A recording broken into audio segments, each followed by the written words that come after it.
Welcome back, everybody. I hope everybody's having a good Sunday. This is part 2 of breaking down a Sig P228 P229 M11A1. I'm pretty sure 226 is the same way. So this is for the lower frame. The last video was on the slide, so if you need to see the breakdown on that, check the last video.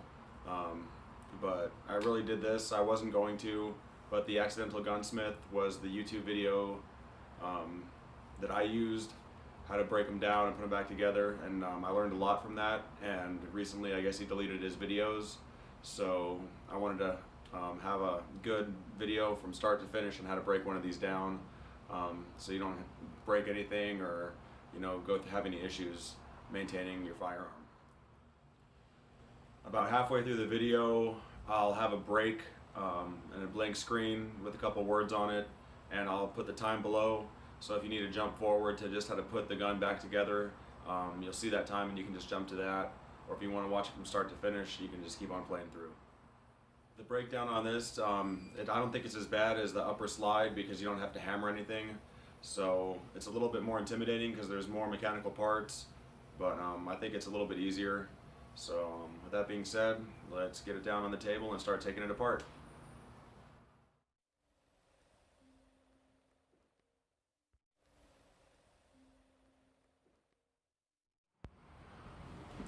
Alright, so here's the basic tools you're going to need to take apart the lower frame on your Sig, either 228, 229, M11A1. I'm assuming the 226s are probably pretty similar. I just have a set of Allen wrenches to take the grip screws off. If you have the stock grip screws, you'll need a flathead screwdriver. I have a long skinny set of tweezers which will help me put the sear in. A larger and smaller punch. You don't need them to drive out any pins inside the pistol itself. You can push them out, but it helps hold them in place when you're putting everything back together. And a pair of needle nose pliers and a flathead screwdriver. And that's pretty much all you'll need. It's not too bad. So let's get to it and start ripping this thing apart. So first off, we'll start off with the grip screws. Clear off my work area a little bit. And I like the hex heads a lot better than the slotted ones. I don't know, I think they look a little bit, I don't know, I wouldn't say more expensive, but not as cheap as the slotted screws. They complement the grips in the gun more. And when taking these off, I'll probably try to remember this at the end, but when you put these back on, don't over torque them putting them back on. Because I did that once and I had to use a Dremel to cut the slotted top of the screw itself to get it out with a screwdriver, and I messed up a pair of the grips. So I forgot to safety check this on camera before I started filming. So now you can just take your upper frame off, drop your magazine. Pretty cool. I just like looking at that come out and seeing the way this stuff works. And then rack your slide back, hit your takedown lever 90 degrees down, and you can take your slide off. If you want to see how to take that apart, I have the part 1 of this video that goes through a complete teardown of your upper slide. So I'm just going to put that in the back there and hit the decocker. So you'll be starting out with this once you have everything basically broken down. And then the first thing I'll go for is taking off the hammer spring, the hammer strap bar, and the hammer spring base thing. Alright, so it's under a lot of pressure, so get a firm grip on the pistol, and then you'll see my slots a little chewed up from how many times I've taken this on and off. I tried the E2 grips, so that's when I was not too proficient in taking this off yet. You just want to have a firm grip on both your tool and your pistol, and make sure you're just taking this little black tab off of the ledge and then letting it come out. So we'll just get a firm grip, push it forward, and see, that time it wasn't too slick, it just popped out. You'll have your hammer strap bar, the spring, and the base for that. Next I'll go after the trigger assembly. To do that, you're going to have to take your takedown lever out. So I put my finger on the back of the tab pushing the force that way, and then just rotate it up, and you'll see that it starts coming out. It'll click out, and then you'll just rotate it by gently pulling outwards until that comes out. Then you just get your locking block, and just it'll slide right out as well. And watch out for the little spring that sits in the side here. I'll show you how to put that. It just rests in that hole when we put it back together. So it'll look like that. And then here's one of the pins. Let's get a punch. Actually, I'm going to wait on that until we get the rest of this stuff off, because that'll just slide right out, and that's the easiest way to get the trigger out without damaging anything. So next we'll take off the decocker and this spring. So I just grab it and pull it. You're going to be pulling it out of the hole that way.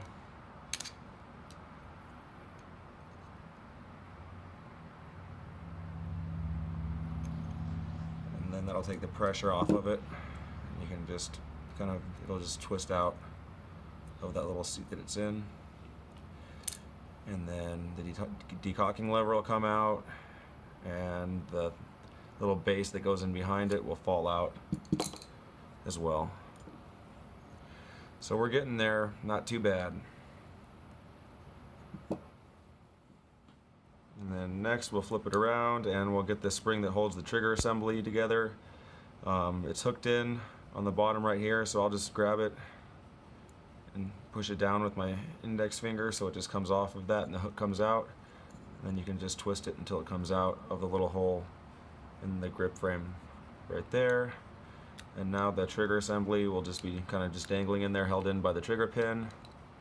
And you can take off your slide lock lever after that pin comes out, so don't worry why that's still there. Some people take this out first. You could totally do that, but I just wanted to leave it in there to show you guys kind of the long way of switching a trigger by taking everything apart. So now I'll take out the hammer pin, again just by using the punch to push out the pin that's inside. The pressure of everything with the springs holds it together, but it's pretty easy to push out. And then I'll take the other one and push out the sear pin. So now everything's held together with these two punches. So I'll take out the hammer pin punch first and put my finger over this to take out the sear pin, because everything kind of springs out here. And here's where you get a big mess of parts.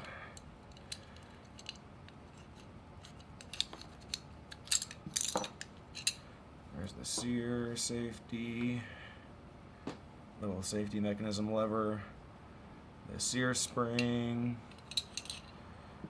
the hammer, and the little plate that's on the side.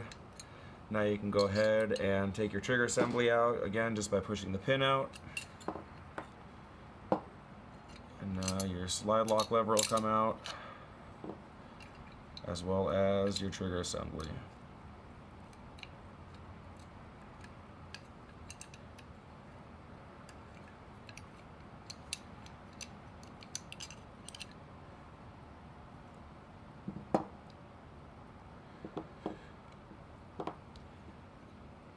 So that is pretty much how to break it down. I've never taken the mag release off, never felt the need to.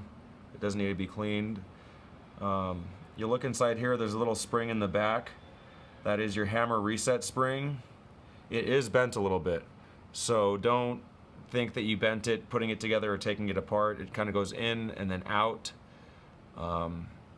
So keep in mind of that. I thought I bent it the first time I did it and I was freaking out until I looked it up and found that it was already bent like that. So that is it. Take a break for a second. I'm going to clean some of these up. I just had it at the range, and then we'll start putting everything back together.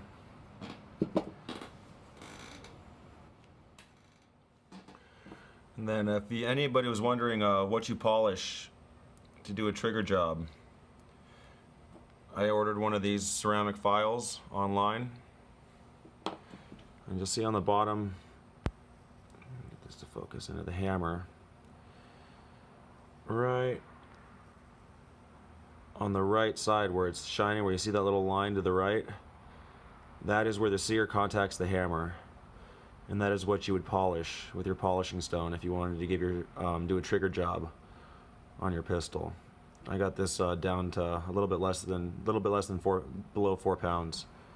So that is what you would polish on the hammer, and then on the sear, you'll see this rounded lip on the front of this that's shiny. That is what contacts the hammer, so that is what you would polish a little bit with a stone.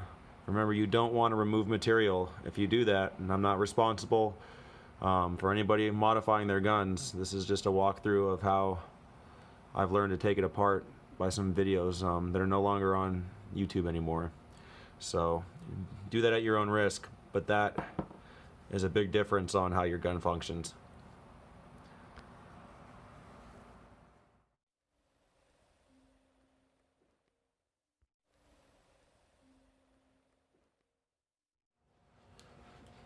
Alright, everything is cleaned up, so now the fun part of getting everything back together.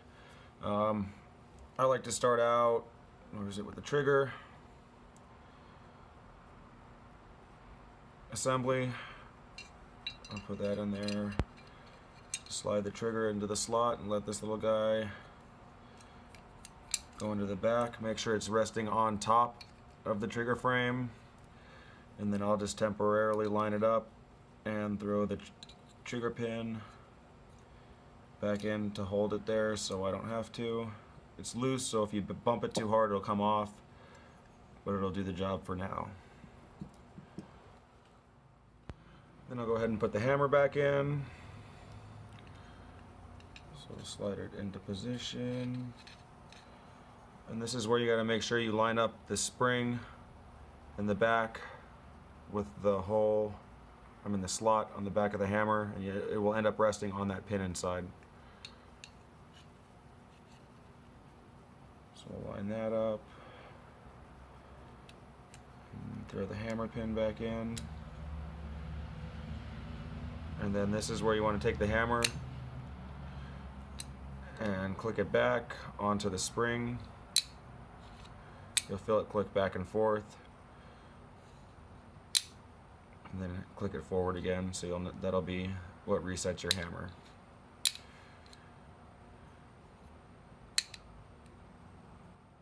And then this will probably be the hardest part. We'll be getting the sear assembly back together. Tweezers will help out in this, as well as a smaller punch. Easiest way is I will hold it sideways and I will rest the sear on that and then slide it in with the tweezers. There might be an easier way of doing this. If there is, please let me know.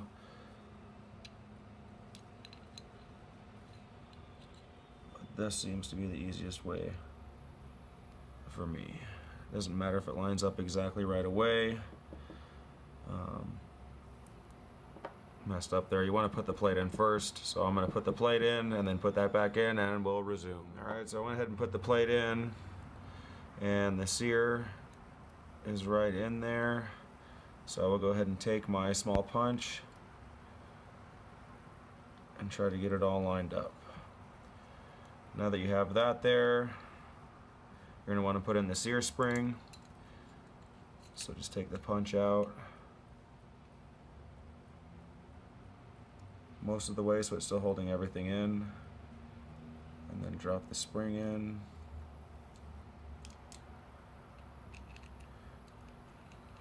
And now I have the spring in there.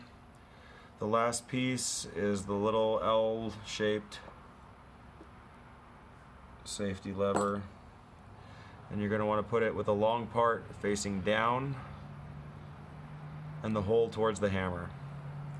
And then the easiest way I found to do this is, again, use that to hold everything and then just slide it straight down. And just be careful while you're doing this not to mess any of it up. Push it through. And now you have all that together. That's probably the hardest part of putting all this back together. I keep on picking them up with tweezers because I put a little bit of grease on the pins before, so now I'm just going to use the actual pin itself to push out my punch. I'll push it in so that it's an equal distance on both sides. And you have the hard part done. So now you're going to want to push the spring, the sear spring, underneath the pin that you'll see in there. I grabbed an old pair of cuticle trimmers. It makes it super easy to push these springs down. So just push it out and around, and then underneath that pin right there. This makes it so much easier than trying to use pliers or anything else.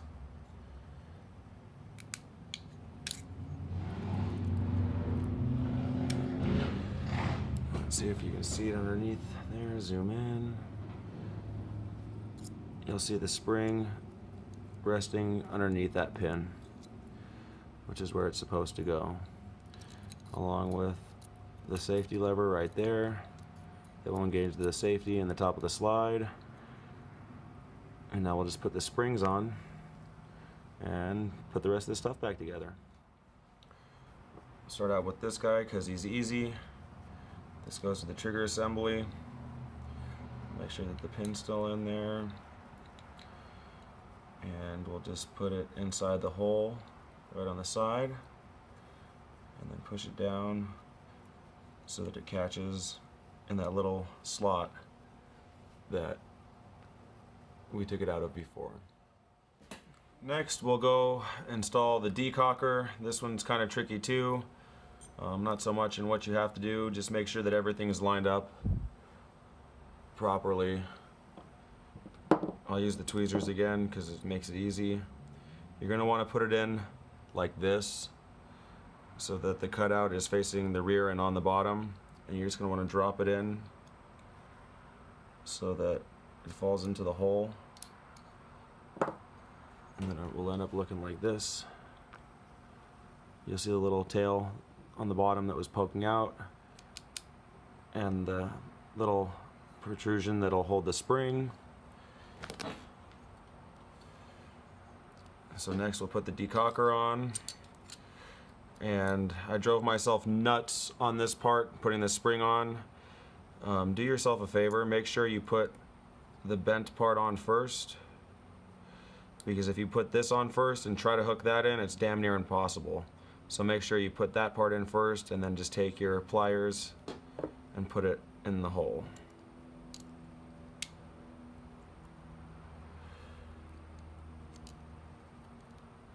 Like that, and then you have a working decocker. I pushed out the pin a little bit so you can see when we put it back together. You want those cuts at a 45-degree angle with the cuts facing down. So we'll go ahead and put the slide lock lever in and push the pin back through, and you want to make sure, I grabbed one of these just so I could adjust it, that it's perfectly horizontal, and that'll allow your locking block just to slide right in. Make sure that your slide lock lever is out of the way when you're pushing that in. If you have this rotated around 180 degrees, it'll almost line up, but it won't. So that's how you'll know if you got it lined up the right. Don't force anything on this because you'll chew up your spring. You'll notice there's a little cutout on the takedown lever itself, so we'll just put that in there so that it rests on the spring. Twist it, which will force the spring down, and you'll get it halfway through. And then we'll just do it again. We'll put it in, find out where the easiest point for it to go, usually where it's up 180 degrees from where we need it when we take it down. So we'll just push in and twist, and now it's locked in. So all that is locked in and good to go. This is probably what will take the most patience, either this or putting the sear assembly back together, is finding the spot where you put the hammer strut. It feels like it kind of goes in, or it can kind of go up, is the best way I can describe it. And you want it to kind of go up. So once you put it in, before it touches anything, you want to lean it more towards the back. And you'll feel it go in there. Usually takes me 2 or 3 times to know if I got it seated right. So let's see. I did, I got it. You want to push it more towards the back, not up here, or it's not going to function right. So now let's throw the grips back on, and she's good to go.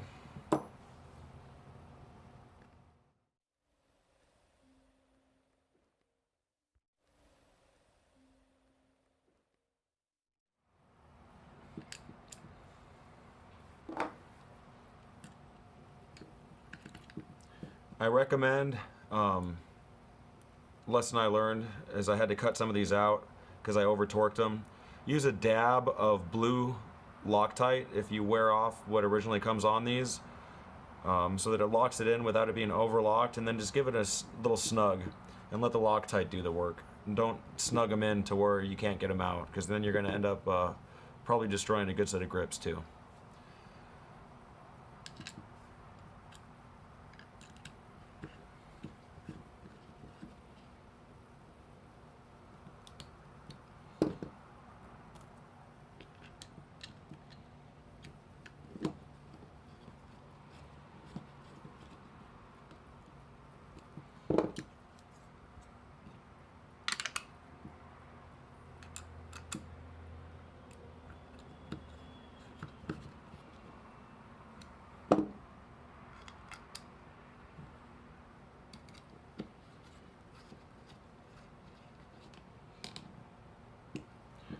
Alrighty, so there she is.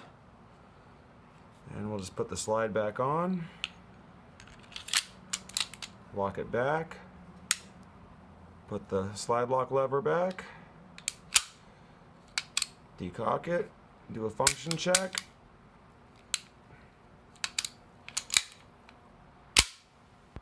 and you're good to go. Empty mag.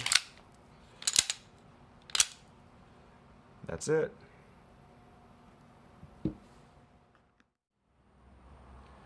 So as you can see, it wasn't that bad. If you're somewhat mechanically inclined or you have a basic understanding of a firearm, I think you could probably do it, but again, make sure you're comfortable. If you're not, please go see a gunsmith or a professional. Please subscribe, like, or comment below. To subscribe, there'll be a little dot on the screen that'll come up after I disappear. And remember, if you're looking for a new animal, please adopt. There's a bunch of animal shelters with thousands of animals looking for a new home. Have a good night, everybody. Thanks again for joining me.